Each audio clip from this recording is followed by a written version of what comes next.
But, hi. Nice hair. Thank you. Do you do other tricks with that? Where is Carlotta? I'm in here. You what? I'm in here. Oh, yes. Well, ladies and gentlemen. Carlotta, come with me, Carlotta. Oh, dear. Carlotta, I'm so glad I wore sequins today. We look like sisters. Oh. Or brother and sister. Well, you tell me. Listen, Carlotta, that is very gay. Beautiful. Coming out of a hippo suit.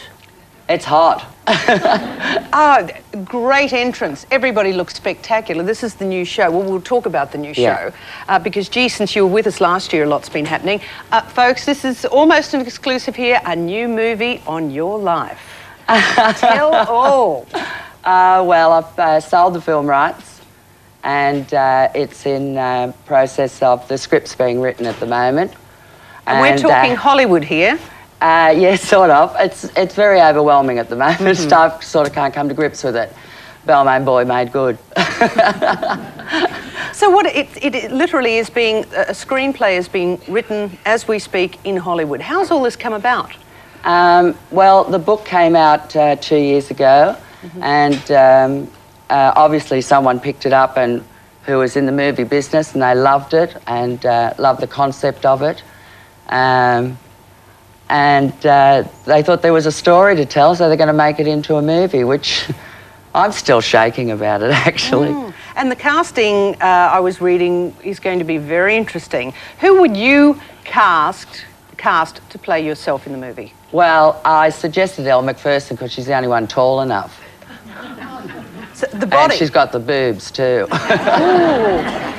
Only hers are real, I had to pay for mine. But if you've got if you want Elle to do there's a before, because you were, how old were you when you changed in 1971? 20-something. 20-something. So, but Elle has to then be a young boy. How would she disguise ample assets? Oh, I mean, surgical tape only goes so far. Yeah, that's going to be interesting, unless they get someone to play me as a boy. I don't know how much of the movie they're going to use as me as a boy. And I know that they're going to twist the story around a little bit, so it'll be interesting. But I've been asked to work on it as a consultant, so... Oh, that's good. We'll just have to wait and see what happens. But that's very exciting news. Yeah, it is. Especially as, you know, after the wonderful success of Priscilla, I just hope that, because I'm a great pusher for the Australian drag scene, because I think we have the greatest female impersonators in the world here. And I've tried to push that for years, so it's good that they're going to do something really typical, glamorous drag queens as we first started off as. Of course. The costumes, I've got to say, this is just spectacular. These costumes are... Boys, girls, you just look wonderful. It is incredible. They're good boys. Now, tell me, in your book, He Did It Her Way, 1971, you were the very first to change sex. Very difficult decision. Do you still remember how your mother reacted when she found out? I use it in the show. It's in my book. She was at the RSL because she loves the RSL. She loves the pokies. And she had Balmain Boy Becomes Beauty and she fell off the stool. How did she... She virtually fell off the stool. What have they done to my boy? But she's great. She's one of my biggest fans. Sensational. So with as being the first, I mean, how's life changed in the sense that making that decision first up, do you think you really paved the way? I mean, do other people come to you and sort of say, this is what I'm considering, and what's your advice to them? I get a lot of letters. The thing is, it's a choice you have to make on your own. As I say in my book, you're born like it, but I would never suggest to anyone that they go and have the change. They must go and seek proper advice, because I'm not trained in that way, only trained in the practical sense of it. You have no children. Is that a big regret, not having children? Yes, that's a very big regret. Would you have adopted? They wouldn't have left me. Legally, you couldn't? Legally, I couldn't have, no. Would you have had time in your working life to do that? No, and I think it would have been unfair. I think children should be brought up in a family structure.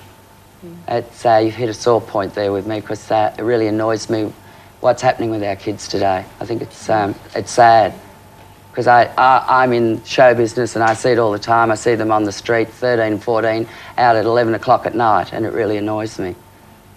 So what do you think about the discipline in homes?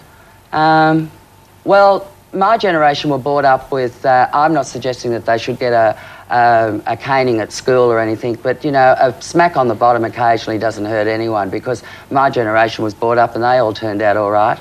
I may have turned out a bit different. But I certainly got a smack on the bum occasionally when I was a kid and pulled into line.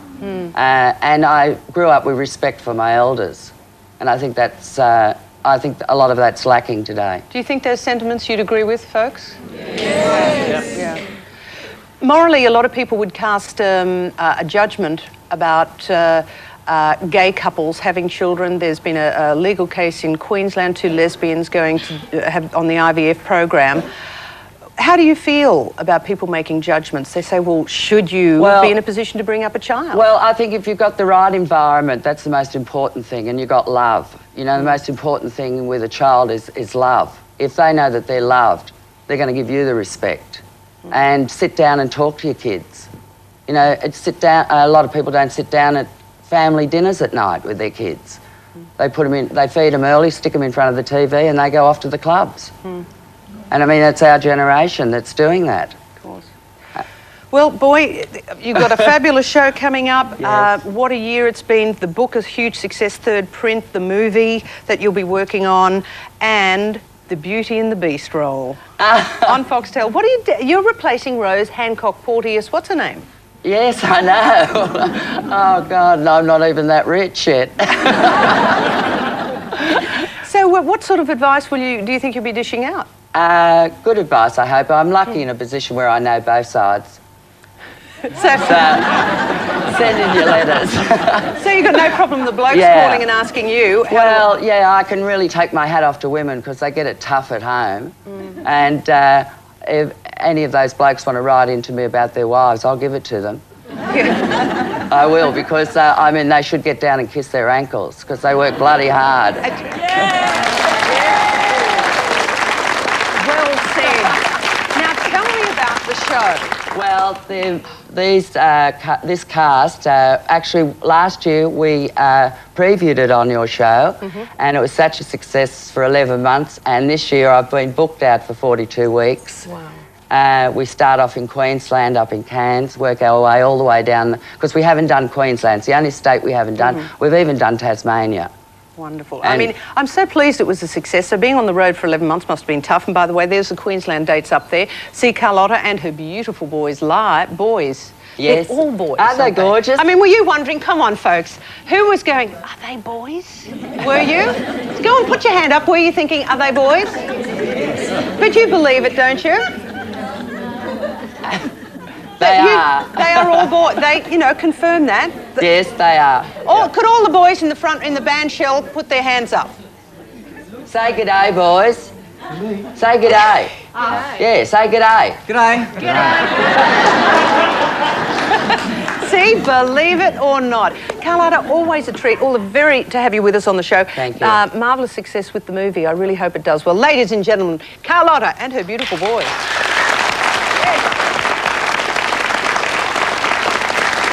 Yep,